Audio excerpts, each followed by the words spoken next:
Hello. The video you're about to watch I filmed in March and mostly edited by April of 2021. And I just never had the motivation to finish the wrap-up, which is kind of funny because the video you're about to see is about allowing yourself to F up and make mistakes. And I think, you know, despite the fact that this video is a year old, over a year old at this point, and everything in my life has changed between now and then, I think I'd be doing this video a disservice to let it go into the void. So please enjoy watching me from a year ago learn to F up.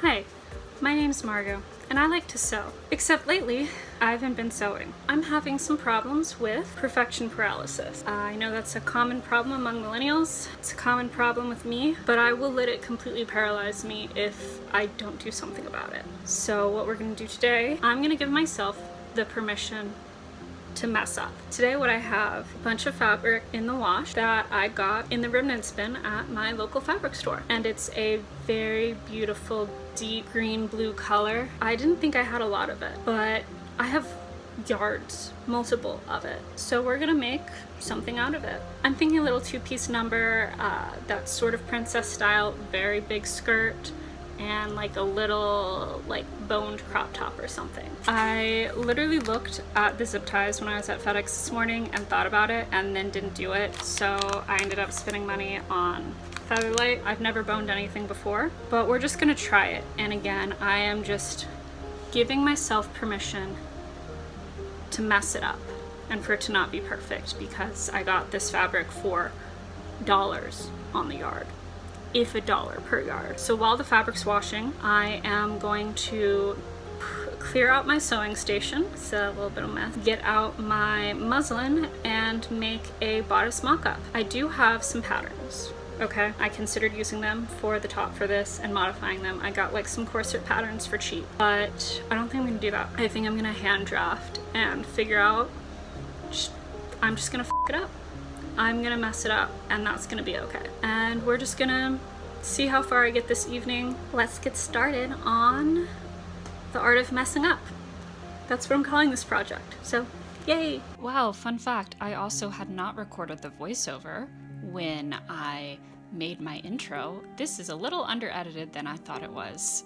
But anyways, we're here to F up. First, I'm trying to draft a bodice pattern off of a sports top that I had because I liked where the eyes were. Maybe wouldn't suggest this, but also this was at a point in my life I did not have access to my full wardrobe, so I was doing the best with what I had. I gave it a little try on, wasn't mad at it, so I moved forward. I just had a pin in my armpit for that try on. It's a little tight, I'm gonna bring it out both left and right sides probably. It's a 1/2 inch all around. I don't need that much per se, but I do want to give myself enough space because some of those seams are gonna become boning channels. So I want to have enough space in that regard to make wide enough seams for that. I mean, it's not like the boning is big, but I want room to f up. So I'm going to retrace one panel, make it bigger, bigger. Neckline looks pretty good. I might take it up a little in terms of like waist length, but I can decide that later, which is always nice to know. So I'm gonna, yeah, cut out just one more, use that as my final, and then just hang out until my laundry's done. Once I was pleased with the shape of my bodice block, I started ironing out and measuring for the waistband of the skirt.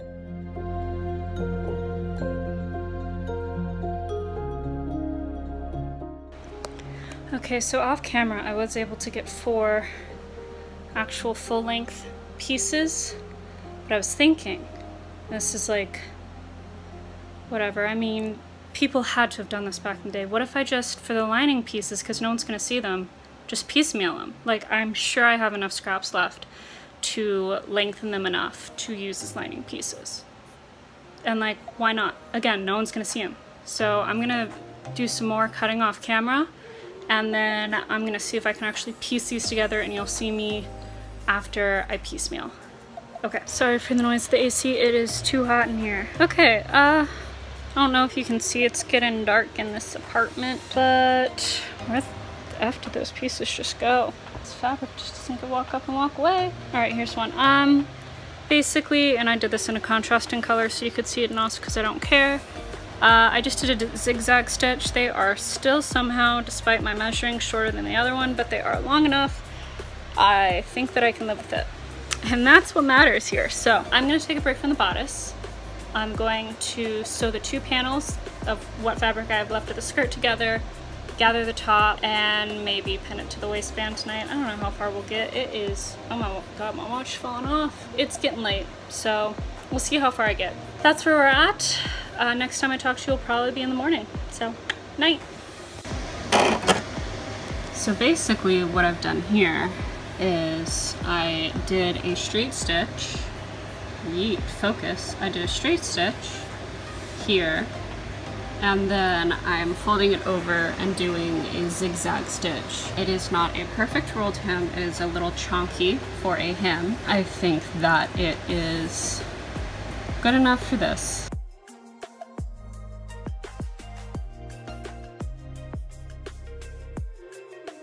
Hi, where I'm currently at is I have put the waistband of the skirt on, and I have capped off the ends. I have started connecting bodice pieces. I did this part off camera, but basically this is the outer lining. I've clipped my seams. I'm gonna press them flat to one side and do the same with my lining pieces. And I need to give these a little pressy press too.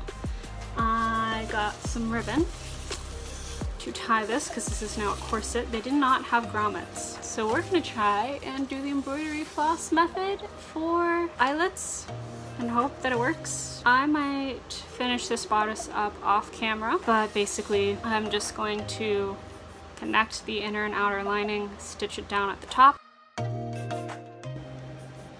Good morning. It's been a minute since we've talked. It is sometime in the middle of the week. I'm taking my hair out because I do not like how that looks on camera.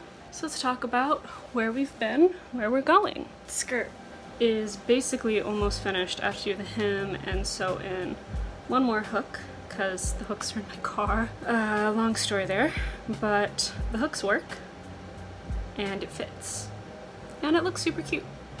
So basically calling this done. The waistband is not perfect, but I don't care.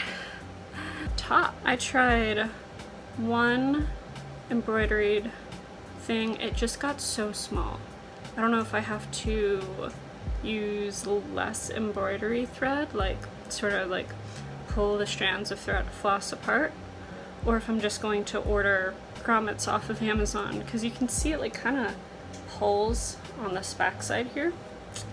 And boning channels. I'm about halfway through. It's a little loose in some places, but there are boning channels and they don't look ugly. So, you know, I think that's a win.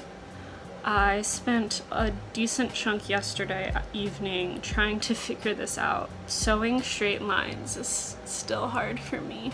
Basically, I ended up following a Morgan Donner suggestion and basically moving my needle all the way over, and then to get the channels the width that I want, basically I put the first stitch right on the outside of the presser foot. I'm going to maybe sew a couple more channels in, and then I'll catch up with you to finish this up, maybe.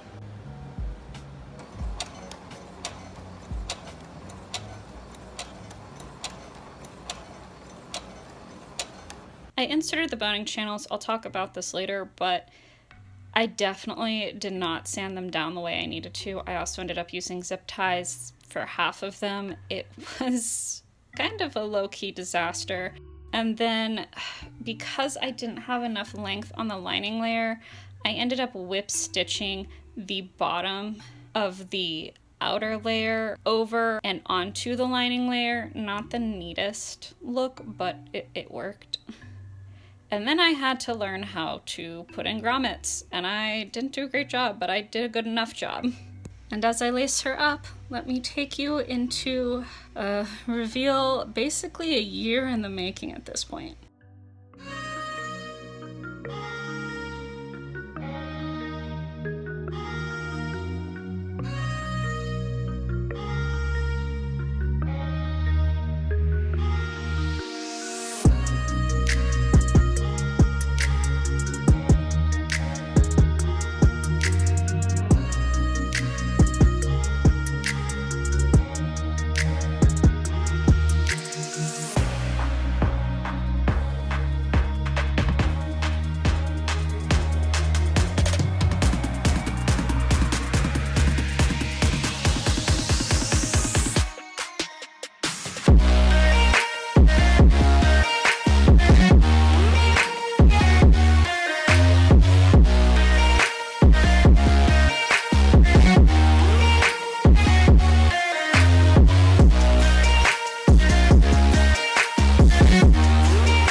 This video and the process that it took me to make these two pieces was a really important step forward in my creative process and in my sewing process. I was really at a wall when I was looking at making these two pieces, and I had no experience and didn't really know what I was doing, but giving myself the space to make the mistakes and just to mess around and find out was a really great learning experience for me. I learned a lot of tools and techniques and, you know, just little things that moved me forward in my sewing process. The skirt is actually something that I can wear and still do occasionally wear. Unfortunately, the top did not survive because I didn't know what I was doing, and this isn't exactly the best of fabrics. All of the bones started poking through in all sorts of places. So I do like, you know, the way that I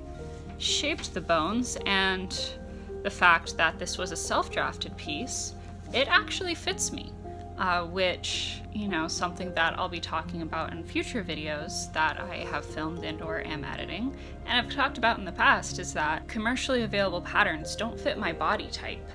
And so, you know, there's nothing up here. My boobs actually look really great in the footage and the photos from the reveal that was shot. You know, it gives me motivation looking back on this to, you know, seriously consider and work towards drafting my own bodice block and drafting my own patterns from using the knowledge I have now to make pieces that fit me and flatter my body shape and make my body look the best that they can. God, like, what are some of these seams? What is right side out on this? Like, what is happening here? This seam is just absolutely falling apart. I guess I stitched it back together by hand. I don't know what's going on. But I learned so much, and sometimes you just have to give yourself the space and the allowances to fuck up. I got, you know, this fabric out of the bargain bin for like maybe $4, $5 total. For $5, it was a really invaluable learning experience. And so I hope that if you've made it to the end of this video, that this inspires you to give yourself some space to F up today. And if you have made it this far, thank you so much for watching. Please consider subscribing. I do have other content that is filmed. I am just waiting for an external hard drive so I have some space to edit that footage. I have a whole backstock of projects that I'll be working on throughout the rest of this year, and I do plan to share some of them on this space. If you like content like this, give this video a thumbs up. It helps the algorithm show you more sewing content, and I know to me that's important. And comment below if there's any videos you'd like to see, and also leave a comment of a time that you gave yourself the allowance to f up. This world harps so much on perfectionism, and I think it's important that everybody gives theirself the space today or this week or sometime down the future to make mistakes and to be okay with it. So I hope you've enjoyed, and I hope you've learned something watching my channel. I'll see you next time.